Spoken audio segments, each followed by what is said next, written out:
na Kate akasa ɔsei seesei sɛ wohwɛ national teams ahoroɔ a wɔintroduce ɛne sɛdeɛ nneɛma si kɔ no a ɛkyerɛ sɛ Ghana football yɛn future no ɛyɛ very bright wɔse Ghana football ɛwɔ baabi gyina paa yɛdaakye no ɛgyina yie. We started on a journey of fixing the fundamentals.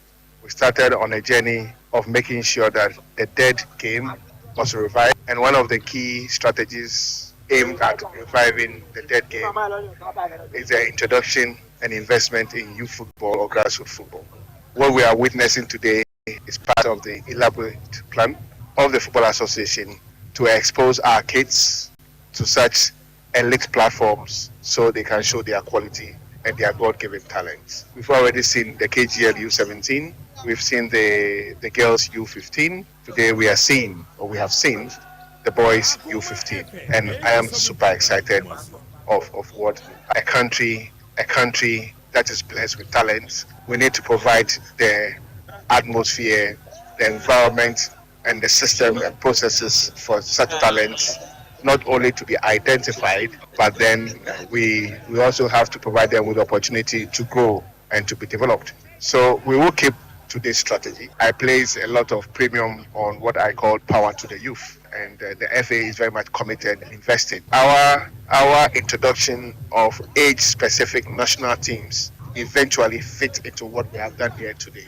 From U15, U16, U17, up to the 8 national team now. Natural progression. So I am absolutely convinced that our future is very bright. It's all about planning. It's about patience. It's about a systematic and continuous investment in the sport. And during this period, we'll have some challenging times. During this period, we'll have some very, very exciting times. But we should be patient as a country to continue on this journey of continuous investment in our youth and in talent identification. Kate Okraku, FA President, Nisem Enye, na Professor Isaac Mincha, a technical director of the Ghana Football Association. Orane say, so be your national team, especially senior one, namene Gina Yeno. A bit me Gina Yana, if we are see ho, a chassis, if we under 15 hono, said we most Shabano. Na ɔhwɛ Ghana baabi a yɛn junior teams ne free by frase hɔ bana ɛnkyɛ bia Ghana for yɛn sa ɛbɛtɔ adeɛ bi so na sɛdeɛ yɛn team no ba no nneɛma ɛkɔ yɛ wei ɛyɛ Professor Minta ɔno nso ne nsɛm a ɔde ato dwa a ɔka sɛ wɔhyehyɛ team ama na yɛ yie na ɛbɛgyina yie a if we under 20, under 15 or Ebano, I'm very, very much impressed.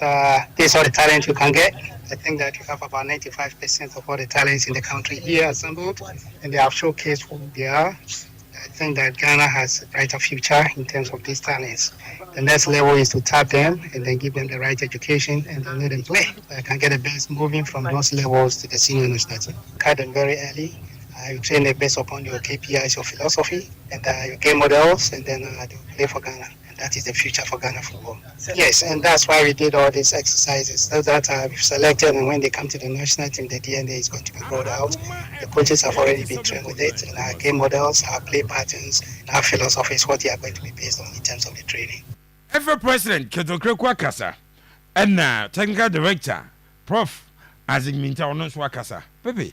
Eso omo nyina ni daso no omo nyina national team asem na omo ka omo ye national team handlers ana say football no mo hwe so omo ntimi ankyere bibi e be ma football nje no abai say national team eno nko na efe no omo adwene ho ana observe me that say na how Kurt continues to disappoint himself and the things or kinds of every president of a monumental. You see, I told Kurt and gave him one advice. Ghana for no be ya make us want to. But with time you will come to understand me. A brother Daniel to Obama Kurt no number was white and he did for the first time. As a you president and first lady. Why Emsan hero and first lady of football or in another aqua channel. Not one first go for the no nams you my. And I'm a catcher and say Kabaya. Ne yere nem koje enkope manifesto ni because na keta be chance jofo kuma se meje manifesto ni Yeah, no one fancy the pillow ase. No the manifesto dey say the pillow ase a. So you obi a ope twere kan twere ne kan a. Wasora na pano kan twere sem no wi a on kan one line e wo no manifesto every day. I gave him that free consultancy. Free advice. He have forgotten the things he said, Mr. Penny. On kai there be. Eti market eki kansem bebrebe. Mr. Penny new market ka say we dey nimu ya oba ya obeye no. Ya na ha me say unim say market ka e won manifesto we ubie page let me check the page 2 of the manifesto. Page 35 or say application of wage or turnover ratio. Hey, and some can say, catches a copy work, and I'm catches a copy. The wage turnover ratio is a key financial performance indicator introduced by accounting firm Deloitte and Touch. It's a strategy which seeks to limit a club to spending 6% of its revenue on player wages and 70% on overall wage bill. Should the wage turnover ratio go beyond 70% mark, the club is seen as being in bad financial situation. My administration will ensure that all clubs in Ghana apply fully this principle through the various capacity, infrastructure, and logistical enhancement policies enumerated in this manifesto. Second term. Get to see. Obey GFA president, a Ghanaian club will be anywhere. Who be spending more than 70% of revenue. That's a financial fair play, no they battle. Yeah. Man, wakasa or winning about. He is for nothing. He didn't have any idea how to solve the problems that confronted us. And then me say, Kate, I catch Ghana football is at crossroads. It is a reason. Me ready say Kate. Major to that say, Afena, no problems. He told us in his manifesto. Or catch say. Baby, and you anyway was in Ghana football faced by 3 major problems: a lack of investment, United, and Akika Sansemin, and the Atuaba Fienumuni, and Wakaja Pram, yeah, bo course under 15. And I'll say, you yabre. On say, can't account to myself, only solutions to our problems. Shep me my teacher, now we a teacher.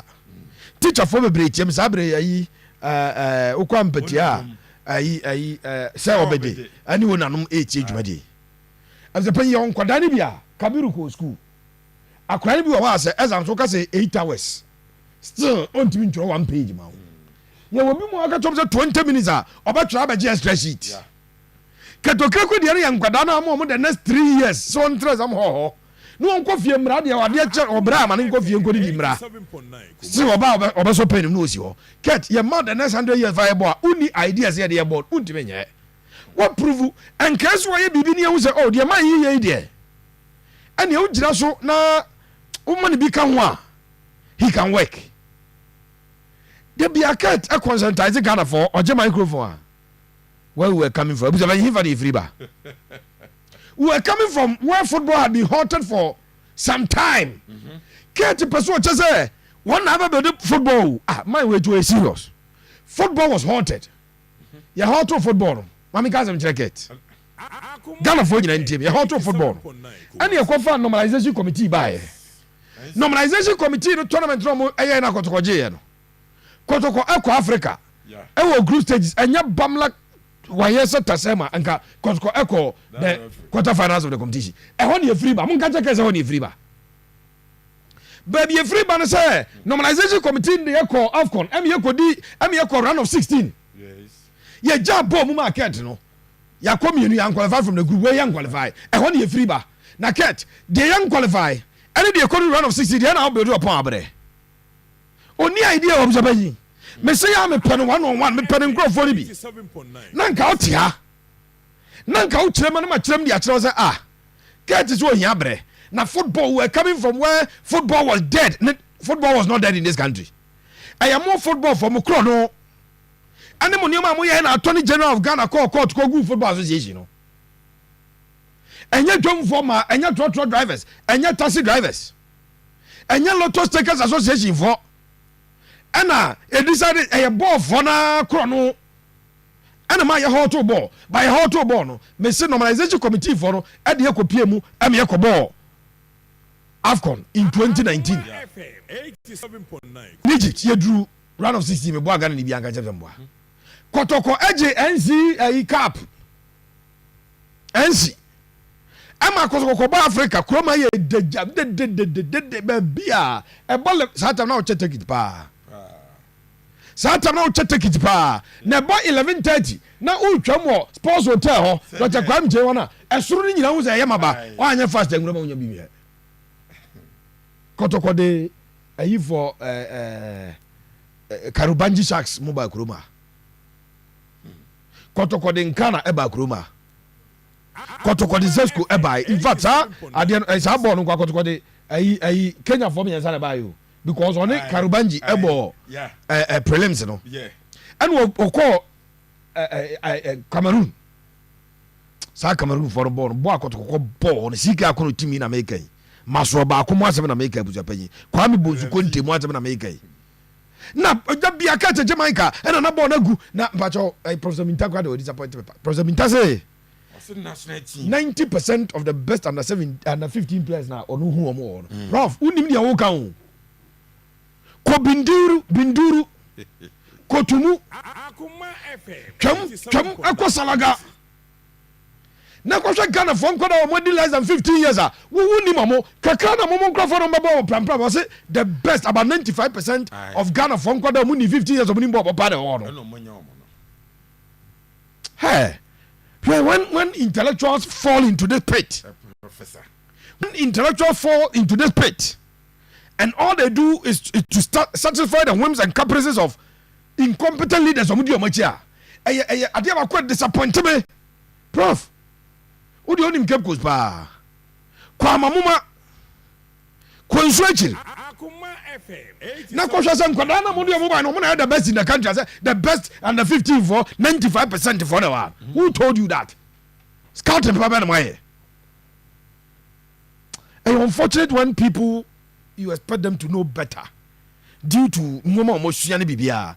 It disappointing say for me Okraku I said it time with that number. He has no solution to our problems.